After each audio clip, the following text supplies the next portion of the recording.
Assalamualaikum warahmatullahi wabarakatuh. Jumpa lagi di channel Radio Horror. Di kisah kali ini ada sebuah kisah yang ditulis oleh akun Twitter yang bernama Night Owl Story. Dan kisah yang akan saya bawakan kali ini yaitu kisah yang berjudul Gromoleo.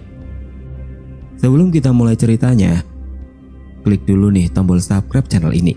Dan jangan lupa nyalakan juga lonceng notifikasinya agar tidak ketinggalan cerita-cerita horor di channel Radio Horror. Dan seperti apa untuk kisah kali ini? Langsung saja kita simak berikut ini.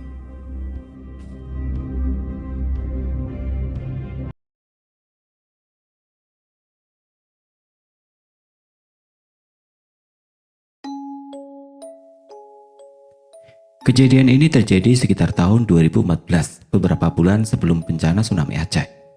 Aku masih ingat kala itu aku baru naik kelas 4 SD.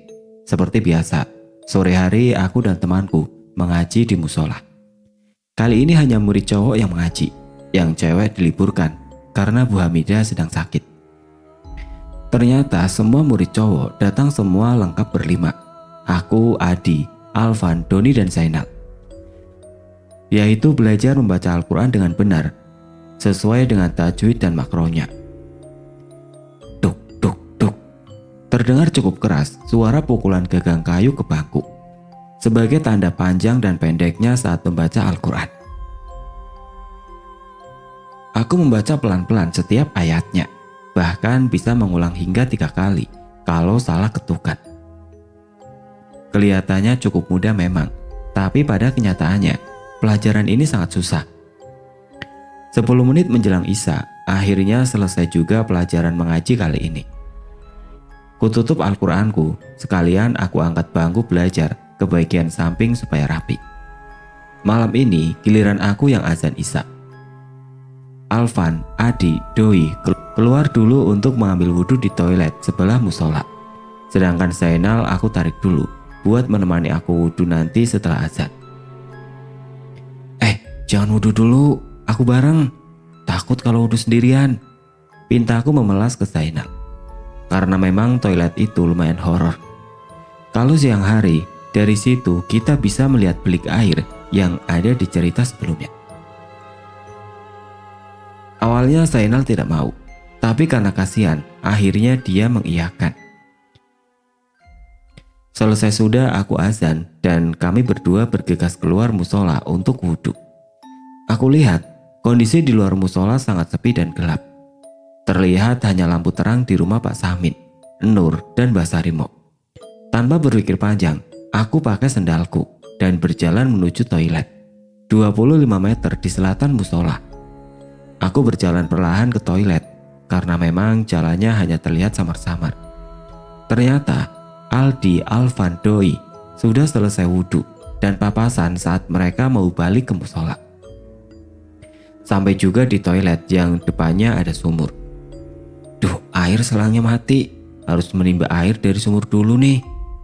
Gerutu Zainal karena memang selang air dari biliknya mati. Jarang banget padahal selang air itu mati. Misalkan mati pun, air di bak biasanya penuh. Tapi sekarang sudah tinggal setengah. Mungkin habis dipakai ketiga anak tadi. Akhirnya mau gak mau, kita harus susah payah menimba air untuk wudhu. Toilet dan sumur ini memang sudah berumur tua, dibangun tahun 80-an. Sejak saat itu, belum pernah direnovasi, cuma ditambal saja bagian lantainya. Tembok dan lantainya pun sudah berlumut. Ditambah penerangan lampu kuning 5 watt, semakin lengkap horornya saat malam. Zainal wudhu duluan di pancuran dalam. Aku yang nimba air di luar.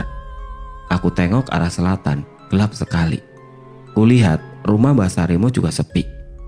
Mulai muncullah rasa ketakutanku. Aku masukkan timba ke air sumur. Suara roda timba air yang sudah tua ketika ditarik menambah kehororan toilet itu. Akhirnya Zainal selesai wudhu dan keluar dari bilik toilet. Tungguin ya, jangan ditinggal. Aku udah nimba air 3 kali. Pintaku ke dia sambil aku masuk ke bilik. Bismillahirrahmanirrahim. Ku basuh telapak tangan, kumur-kumur, lalu hidung. Pas mau membasuh muka, ketakutanku muncul kembali. Pas menutup mata dan mulai membasuh, tiba-tiba pikiranku membayangkan muka pocong persis seperti di film pocong. Seketika aku mulai tidak fokus dengan wudhuku. Pikiran pun buyar, berganti dengan ketakutan akan hantu yang menghantui sekitar belik di selatan toilet. Buru-buru aku selesaikan wudhunya. Entah benar urutannya atau tidak. Yang jelas aku hanya membasuh sekali di tiap bagian. Selesai wudhu, aku keluar bilik dan ternyata Zainal sudah tidak ada di toilet. Makin paniklah aku. Aku ambil langkah untuk lari menuju musola. Karena kondisi lantai berlumut dan licin, akhirnya aku malah terpeleset. Sret, duk. Asli sakit banget rasanya. Terpeleset saat mau lari ke arah samping. Beberapa saat aku meringis kesakitan. Tapi rasa ketakutanku semakin menjadi-jadi. Aku paksalah untuk segera berdiri. Susah banget awalnya, karena paha sebelah kanan membentur lantai cukup keras. Setelah bisa berdiri, akhirnya aku berjalan perlahan menuju musola karena tidak mampu lagi berlari. Aku masih cukup kesal dengan Zainal karena meninggalkanku sendirian di tempat yang seram. Sesampainya di musola, aku berlagak biasa saja. Meski aku tahu beberapa bagian bajuku kotor terkena lantai. Kami lanjut sholat isya dan ditutup dengan zikir bersama. Selesai sholat dan zikir, kami masih bercakap-cakap santai di musola. Hingga aku lihat jam sudah pukul 7.30, yang artinya kami harus segera pulang agar tidak kemalaman. Langsung saja aku ambil tas dan bergegas keluar musola untuk menyalakan obor bambu kami. Saat itu aku masih menggunakan obor dari bambu yang diisi minyak tanah dan dikasih sumbu.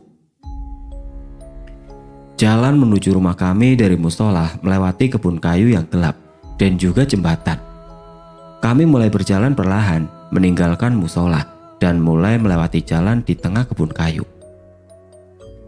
Kondisi malam itu sudah sangat sepi sekali. Dari kejauhan, beberapa rumah warga bahkan sudah dimatikan lampunya. Di kampungku, habis isya sudah sesepi kuburan. Sepi bener nih, biasanya kalau begini, hantu suka nongol. Gurau si doi yang melihat kita diam saja dari tadi. Hush, mulutmu, ngomong apaan kamu?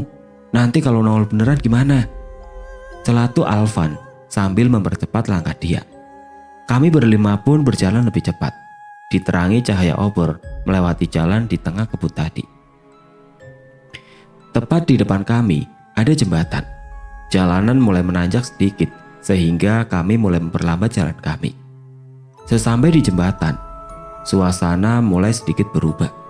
Hembusan angin dari arah kiri membuat bulu kuduku agak berdiri. Seolah-olah ada sesuatu yang akan terjadi setelah ini.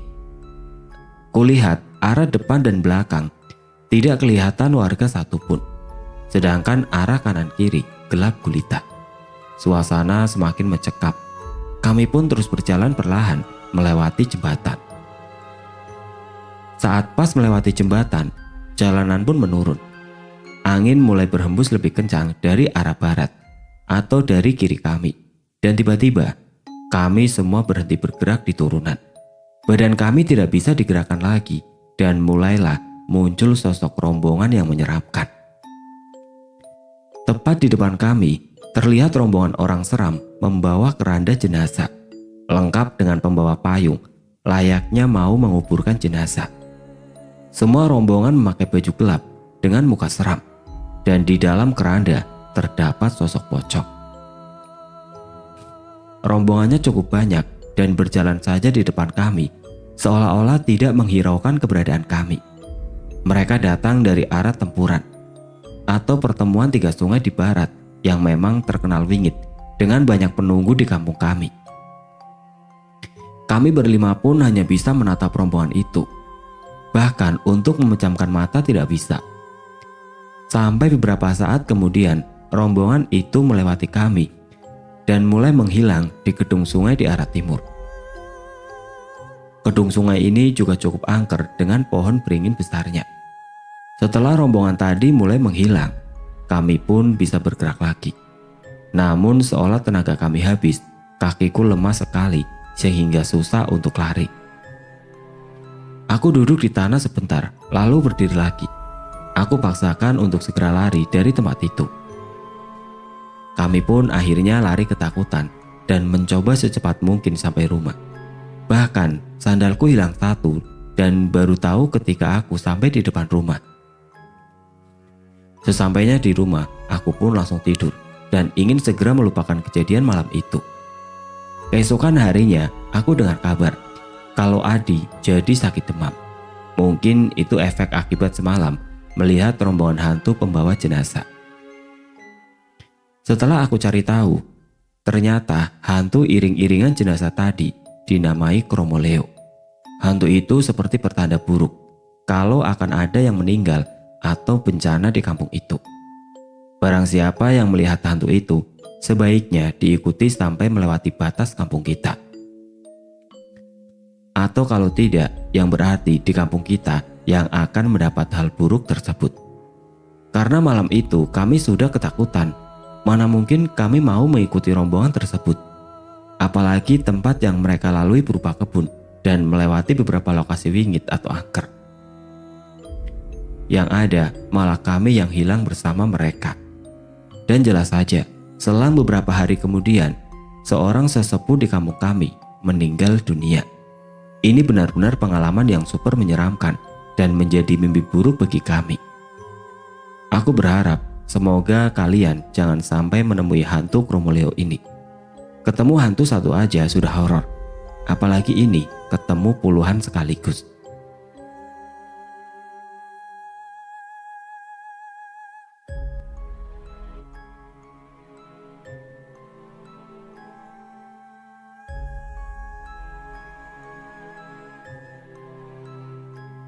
Dan seperti itulah cerita yang dapat saya sampaikan.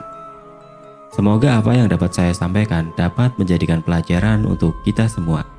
Dan bagi teman-teman yang baru bergabung, jangan lupa untuk like, komen, share, serta subscribe channel ini. Dan nantikan kisah-kisah horor berikutnya tetap di channel Radio Horor. Wassalamualaikum warahmatullahi wabarakatuh.